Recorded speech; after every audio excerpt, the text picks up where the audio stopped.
Hello friends, ମୁଁ ହେଉଛି ଚିକୁ। ମୁଁ ପ୍ରଥମେ ମୋ ଫ୍ୟାମିଲି ବିଷୟରେ ଆପଣମାନଙ୍କୁ କହିଦେଉଛି। ଆମ ଘରେ କହିଲେ ବାପା, ବୋଉ ଓ ମୋର ବଡ଼ ଭଉଣୀକୁ ବୁଝ। ବଡ଼ ଭଉଣୀ ମ୍ୟାରେଜ୍ କରିସାରିଲାଣି। ଏବେ ଘରେ ବାପା, ବୋଉ ଓ ମୁଁ ରହୁ। ମୋ ବାପାଙ୍କର ଅଫିସ୍ ସିଟିର ବାହାରେ। ସେ ସବୁଦିନ ଅପ୍ ଡାଉନ୍ କରନ୍ତି, କିନ୍ତୁ ଯେତେବେଳେ କାମ ଅଧିକା ଥାଏ ସେ ବାହାରେ ରହିଯାଆନ୍ତି। ମୋ ବୋଉଙ୍କର ନାଁ ହେଉଛି ମୀନା। ସେ ବହୁତ ସୁନ୍ଦରୀ, ପୁରା ଆଇଟମ୍ ବମ୍ ଭଳି। ତାଙ୍କର ଆଗ ଦୁଇଟି ପୁରା ବଡ଼ ବଡ଼ ହୋଇଛି, ପୁରା ଅମୃତଭଣ୍ଡା ଭଳିଆ। ସଂକ୍ଷେପରେ କହିଲେ ଯେଉଁ ଟୋକା ତାକୁ ଦେଖିବ ତାର ପୁରା ଠିଆ ହୋଇଯିବ। ମୋର ବୟସ 20 ବର୍ଷ, କିନ୍ତୁ ମୋର এই କାହାଣୀଟି 2 ବର୍ଷ ପୁରୁଣା। ସେତେବେଳେ ମୋର ବୟସ 18 ବର୍ଷ ଥିଲା। ମୋର ପ୍ରଥମରୁ ଏଇଭଳି ସମ୍ପର୍କ ବିଷୟରେ ସେତେ ଧାରଣା ନଥିଲା, କାରଣ ମୁଁ ଷଷ୍ଠରୁ ନଷ୍ଟ ଥିଲି। 13 ବର୍ଷ ବୟସରେ ମୋ ଖରାପ ସାଙ୍ଗମାନଙ୍କ ସହ ମିଶୁଥିଲି। ମୁଁ ଯେଉଁମାନଙ୍କ ସହ ମିଶେ ସେମାନେ ମୋଠାରୁ 3ରୁ 4 ବର୍ଷ ବଡ଼ ଥାଆନ୍ତି। ସେହି ବୟସରୁ ମୁଁ ଖରାପ ଭିଡ଼ିଓ ଦେଖିବା ଆରମ୍ଭ କରିଦେଇଥିଲି। ମୋର ବୋଉଙ୍କୁ ମୋର ଏହି ଅଭ୍ୟାସ ବିଷୟରେ ଆଗରୁ ଜଣାଥିଲା, ଯେତେବେଳେ ମୁଁ 16 ବର୍ଷର ଥିଲି। କାରଣ ମୁଁ ବେଶୀ ଏକ୍ସାଇଟେଡ୍ ହୋଇଗଲେ ଗାଧୁଆ ଘରେ ଯାଇ ମୁଁ ମୋର ଶାନ୍ତି କରିଦିଏ। ସେତେବେଳେ ମୋତେ ଜଣା ନଥିଲା କି ମୋର ପାଣି ବାହାରିଲା ପରେ ତାର ବାସ୍ନା ଗାଧୁଆ ଘର ସାରା ଖେଳିଯାଏ ବୋଲି। ଏକଥାଟି ଜୁନ୍ ମାସ ସମୟର।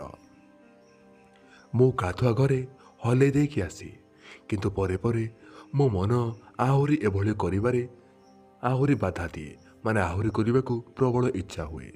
ମନ ଜମାରୁ ଶାନ୍ତ ହୁଏ ନାହିଁ। ମନ ଖୋଜେ କେହି ଜଣେ ରାଜି ହୋଇଯାଆନ୍ତା, ଯଦି ତାକୁ କରିବାକୁ ମିଳିଯାଆନ୍ତା। କିନ୍ତୁ ସେମିତି କିଛି ହୁଏନି। ଏମିତି ଭାବି ଭାବି ମୋର ଦିନ ବିତିଯାଏ। ମୁଁ ଅନଲାଇନ୍ ଝିଅଙ୍କ ସହ ଚାଟିଂ ଆରମ୍ଭ କଲି।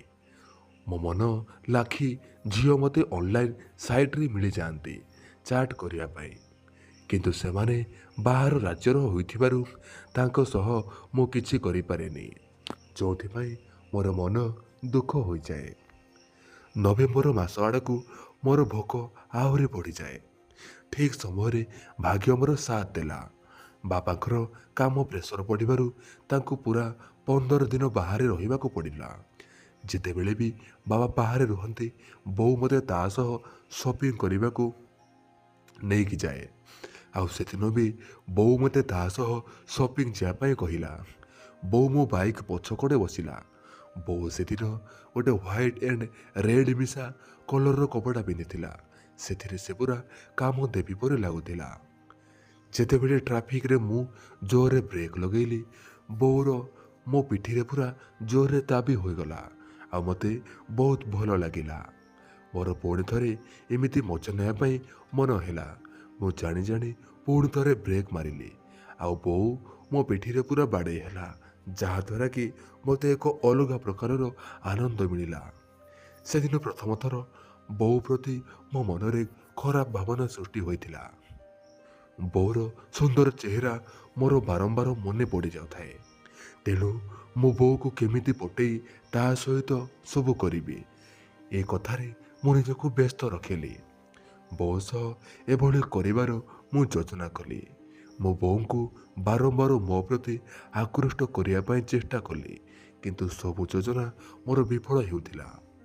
ମୁଁ ଭାବିଲି ବୋଉ ରାତିରେ ଶୋଇ ସାରିଲା ପରେ ତାକୁ ମୁଁ କରିବି। ମୁଁ ରାତି ପର୍ଯ୍ୟନ୍ତ ଅପେକ୍ଷା କଲି।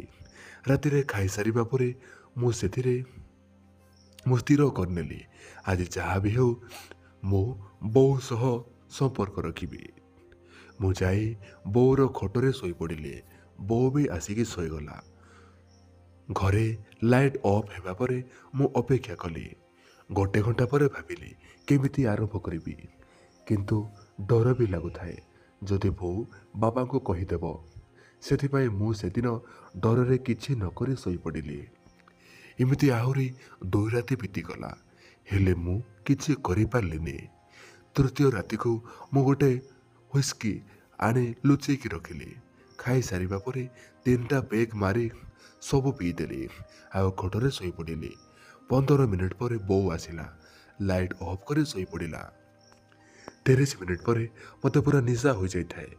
ମୋ ବୋଉର ପାଖକୁ ଗଲି, ଦେଖିଲି ବୋଉ ଶୋଇଛି।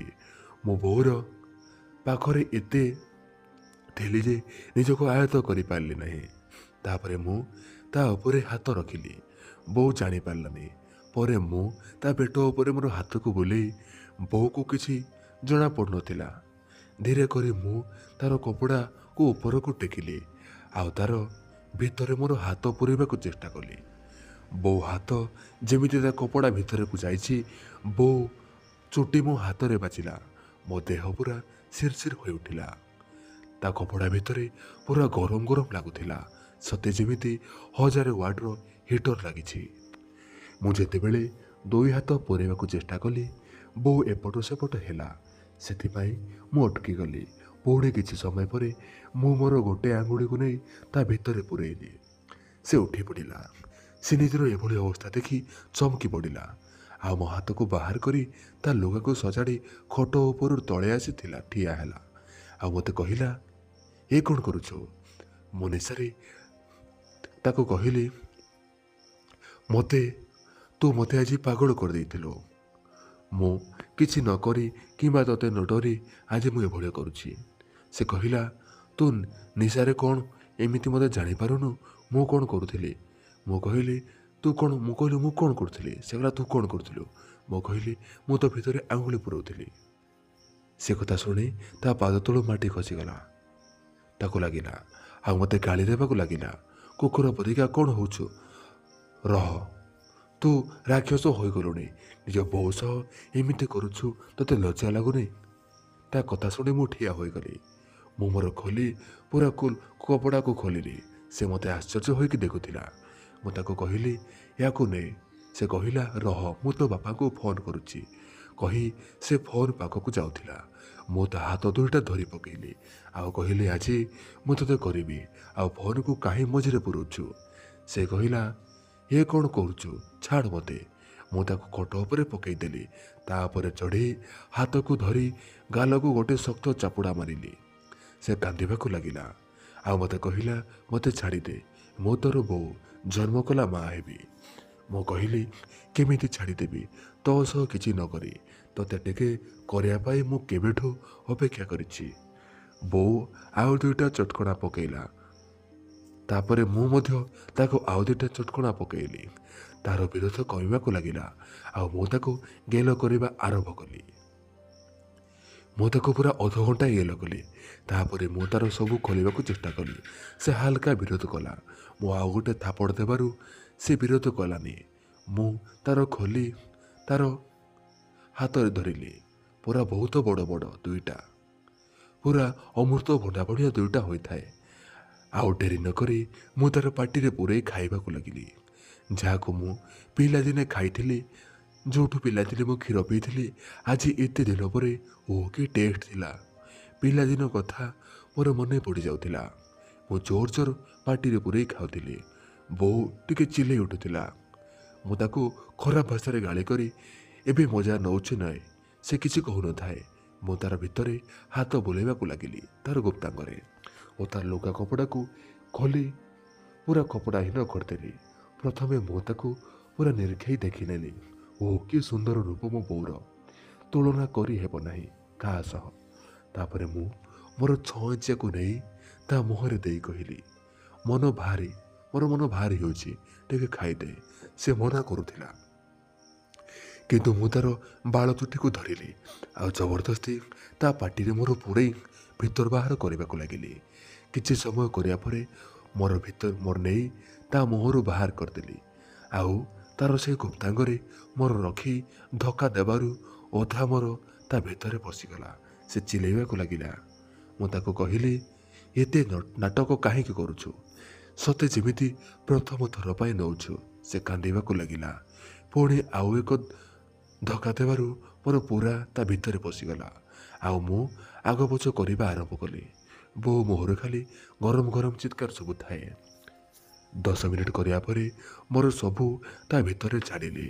ସେଦିନ ରାତିରେ ମୁଁ ବୋଉକୁ 3 ଥର ବଳାତ୍କାର କରିଛି ଆଉ ରାତିରେ ମୁଁ ମୋର ବୋଉର ଭିତରେ ପୂରେଇକି ଶୋଇପଡ଼ିଲି। ସକାଳୁ ମୋର ନିଦ ଭାଙ୍ଗିଲା ପରେ ବୋଉ ମୋ ପାଖରେ ନଥିଲା। ସକାଳ ସମୟ ସେତେବେଳେ 8ଟା ହେବ। ମୁଁ ଗାଧୁଆ ଘରେ ଯାଇ ସୁତୁରା ହେଉଥିଲି ଆଉ ଗାଧୋଇ ପଡ଼ିଲି। ବୋଉ ମୋତେ ଆଣି ଟିଫିନ୍ ଦେଲା, କିନ୍ତୁ କିଛି କହୁନଥାଏ। ମୋତେ ଡର ଲାଗୁଥିଲା କି କାଳେ ବାପାଙ୍କୁ କହିଦେବ, କିନ୍ତୁ ସେ ସେମିତି କିଛି କରିନଥିଲା। ମୁଁ ସେଦିନ ଆଉ ଦିନଯାକ ଘରକୁ ଆସିଲି ନାହିଁ। ରାତିକୁ ଆସି ବୋଉର ଗୋଡ଼ ଧରି କ୍ଷମା ମାଗିଲି। ବୋଉ ପ୍ରଥମେ ମୋ ଉପରେ ବହୁତ ରାଗିଲା, ଗାଳି ଦେଲା। ମୁଁ ସବୁ ଶୁଣୁଥିଲି, କିନ୍ତୁ କିଛି କହିଲି ନାହିଁ। ଖାଲି ଗୋଟିଏ ପଦ କହିଲି, ନିଶାରେ ଏମିତି କରିଦେଲି, ଆଉ କେବେ କରିବିନି। ରାତିକୁ ବୋଉ ଅଲଗା ଶୋଇଲା ଆଉ ମୁଁ ମଧ୍ୟ ଅଲଗା ରୁମ୍ରେ। କିନ୍ତୁ ରାତି 12ଟା ହେବ, ମୋତେ ଲାଗିଲା କେହି ଜଣେ ମୋର ଧରିକି ଖେଳୁଛି। ମୁଁ ଦେଖିଲା ବେଳକୁ ବୋଉ। ମୁଁ ପୁରା ସକ୍ ହୋଇଗଲି। ଏଇ ଟିକେ ପୂର୍ବରୁ ଗାଳି ଦେଉଥିବା ଯିଏ ତାର ଏଇକି ରୂପ। ମୋତେ ଉଠି ପଡ଼ିବା ଦେଖି ବୋଉ କହିଲା, କ'ଣ ଆଜି ମୋତେ ବଳାତ୍କାର କରିବୁ ନାହିଁ? ଆହୁରି ଗୋଟେ ଜାଗା ବାକି ଅଛି। ମୁଁ ବୋଉକୁ କହିଲି, କାଲି ଭୁଲରେ ନିଶାରେ ହୋଇଯାଇଥିଲା। ବୋଉ କହିଲା, ସେଥିପାଇଁ ତୋତେ ଧନ୍ୟବାଦ। ମୁଁ ଏମିତି ସୁଖ ତୋ ବାପାଙ୍କଠୁ ପାଇନଥିଲି। ଆଉ କାଲି ତୁ ମୋତେ ବଳାତ୍କାର ହେବାର ଅନୁଭୂତି ବି ମିଳିଗଲା। ମୁଁ କହିଲି, ବାପାଙ୍କୁ ତମେ କିଛି କହିନ? ସେ କହିଲେ, ନା, କିନ୍ତୁ ତୁ ଯଦି ଆଜି ମୋତେ ପୁଣି ଥରେ ବଳାତ୍କାର ନ କରିବୁ, ମୁଁ ତୋ ବାପାଙ୍କୁ ସବୁ କହିଦେବି। ମୋ ମମିକୁ କହିଲି, ତୁ ପକ୍କା ଖରାପ ଅଛୁ। ମୋତେ ଆଜି ଯେତିକି ଗାଳି ଦେଇଛୁ ତୋର ପ୍ରତିଶୋଧ ନେବି। ବୋଉକୁ କହିଲି, ଯାହା ତୋ ଇଚ୍ଛା। ବୋଉ ମୋତେ କହିଲା, ଯାହା ତୋ ଇଚ୍ଛା। ମୁଁ ବୋଉକୁ ପଚାରିଲି, ଆଚ୍ଛା ତୋର କେଉଁ ଜାଗା ବାକି ଅଛି କହୁଥିଲୁ? ବୋଉ କହିଲା, ମୋର ପଛ। ମୁଁ ବୋଉକୁ ଭଲ ପାଏ ବୋଲି କହିଲି, ଠିକ୍ ଅଛି, ଆଜି ମୁଁ ତୋର ପଛରେ କରିବି। ତାପରେ ସେଦିନ ମୁଁ ବୋଉର ପଛରେ କରିଲି। ଆଉ ସେଦିନଠୁ ଆମ ମା ବୋଉଙ୍କ ଭିତରେ ଏଇଭଳି ଶାରୀରିକ ସମ୍ପର୍କ ଅଛି। ମୋ ବାପା କିଛି ଜାଣିନାହାନ୍ତି। ତ ଦର୍ଶକ ବନ୍ଧୁ, କାହାଣୀଟି ସମାପ୍ତ ହେଉଛି। କାହାଣୀଟି ସମ୍ପୂର୍ଣ୍ଣ ଭାବରେ କାଳ୍ପନିକ ଓ ମିଥ୍ୟା ଅଟେ। ଦୟାକରି ଆପଣମାନେ ଜମା ଦେହକୁ ନେବେ ନାହିଁ। କେବଳ ମନୋରଞ୍ଜନ ପାଇଁ ଦେଖନ୍ତୁ। ଯଦି ଆପଣମାନେ ଆମ ଟେଲିଗ୍ରାମ ଚ୍ୟାନେଲରେ ଜଏନ୍ ହେଇନାହାନ୍ତି, ତାହେଲେ ଟେଲିଗ୍ରାମକୁ ଯାଇ ସର୍ଚ୍ଚ କରନ୍ତୁ ଓଡ଼ିଆ ଷ୍ଟୋରି ଅଙ୍କିତ। ଆଉ ଜଲ୍ଦି ଯାଇ ଜଏନ୍ ହୁଅନ୍ତୁ। ଓଡ଼ିଆ ଷ୍ଟୋରି ଅଙ୍କିତ 0 ରହୁଛି। ଧନ୍ୟବାଦ।